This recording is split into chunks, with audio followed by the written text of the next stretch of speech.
So a nice easy one today, just changing the oil on the Triumph, because as you can see, it is quite dark. It should be like a honey colour. So this is the one I'm using today. This piece will go straight into where the dipstick came out of, and then use the pump to create some pressure. This is very much the lazy way of doing it, but it saves me getting it up on jack stands and messing about. After using the handle to create pressure, the oil started flowing. Best result when engine is warm. I reckon we've got about 4 litres there. So the next thing is getting this oil filter out. I found using this tool to be a faff, as it was too big or too small and kept slipping off. So I ordered this on Amazon Prime for less than £7. Tighten it up and then you can turn the filter. Out it comes. One old oil filter. Before fitting onto the engine, the new filter needs the seal lubricated with new oil to stop it from getting damaged during installation. Tightening by hand, the filter is now fitted. Time to refill with new oil. Knowing I had taken out 4 litres of old oil, I knew I could add nearly the whole bottle of new.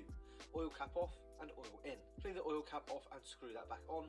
Now to compare the old and the new. The old black oil is miles apart from the new golden oil, which will help the engine run more smoothly. Thanks for watching. Please do consider subscribing to the channel if you haven't already for more car related content.